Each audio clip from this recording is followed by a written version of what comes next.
600 new residents a week, Brisbane developers need to start thinking vertically. Brisbane is at a turning point. With over 600 people relocating to the city each week, the demand for homes is surging, and sprawl is no longer seen as a sustainable option.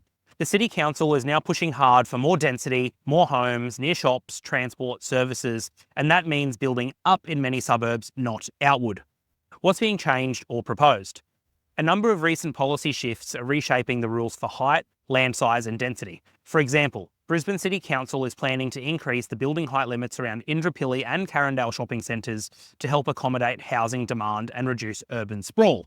Current height allowances stand at about 20 stories near Indooroopilly and about 10 stories near Carindale. These will be raised under a review of the Brisbane City Plan of 2014. In Nundah, the 12-storey cap is expected to remain, but mixed-use residential requirements and other rules will be assessed for possible changes. The city has also launched a review of the low to medium density residential LMR zones, which currently cover about 14% of the city's area. The review will look at building heights, minimum lot sizes, car parking requirements, and where modest increases in density might be allowed, particularly close to public transport services and other infrastructure. Under the Housing Supply Action Plan, infrastructure changes are being eased in areas already designated for higher density or mixed-use developments. The intention is to reduce the cost burden for developers so that new homes can be delivered more quickly in well-serviced areas. These changes reflect a broader strategy shift. Brisbane wants to grow up, not out. Community consultation is expected from mid-2026. That's less than a year away from now. From a legal and risk perspective, these shifts bring both opportunity and complexity. Here are some of the main issues that developers, agents and legal advisors need to address. Zoning, height and permitted uses. The first challenge is understanding exactly what the current zoning allows and what is proposed. Many sites are in zones with tight height caps, lot size minimums and overlays that limit development. Proposals to relax height or lot size may require rezoning or variation applications, which can be contested or delayed.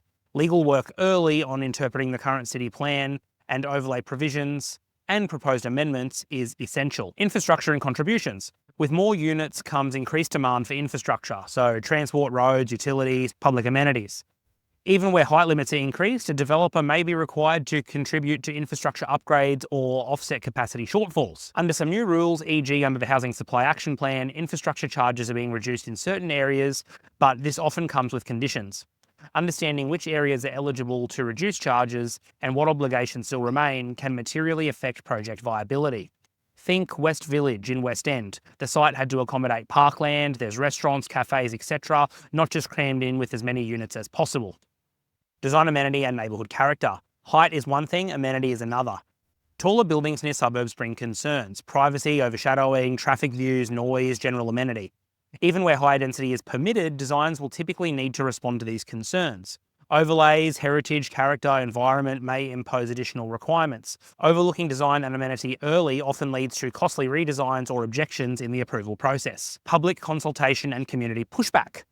As we've seen in recent reporting, there is some resistance from communities where height limits increase or density changes are proposed. NIMBY, not in my backyard. In many precincts, people are worried about a loss of character, traffic, parking issues or overshadowing. The council generally must follow statutory consultation requirements, but good practice demands engaging with neighbours, stakeholders and community groups early. If consultation is handled poorly, the risk of legal challenges, judicial review for example, delays or bad PR are likely. Transition and uncertainty with policy changes. This is one of the trickiest areas. Many of these reforms are proposed in review or in draft form.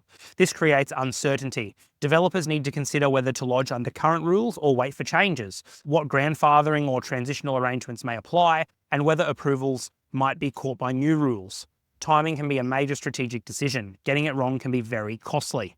What stakeholders are saying. Lord Mayor Adrian Schrinner has repeatedly emphasised the need to respond to population growth without sacrificing livability. As reported, we want people to keep coming here, but there's no point if it's not affordable.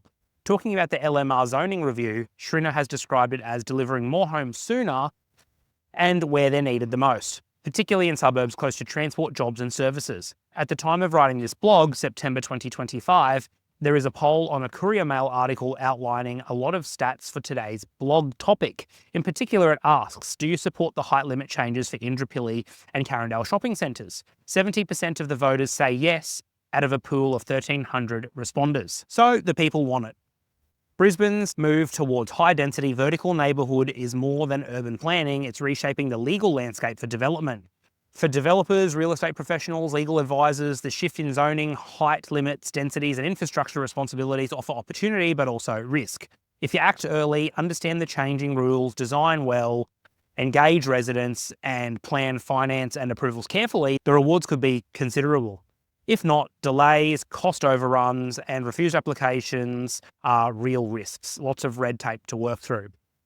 We at Empire Legal are here to help when it comes to buying and selling. If you need help with town planning, we have people we can put you in touch with. If the property you're looking for is in a flood zone, we know flood engineers. Whatever you need around Queensland property, think Empire Legal and we'll put you in touch with the right people. Thanks everybody, we'll see you next week. Also, if you get a chance, please give this a like or a share or a subscribe or any sort of interaction to help the algorithm find us. Thanks again. Ladies and gentlemen, please keep in mind that all advice is general in nature and does not constitute legal advice. This is authorised by George Souris, Empire Legal, Gold Coast, Queensland, Australia.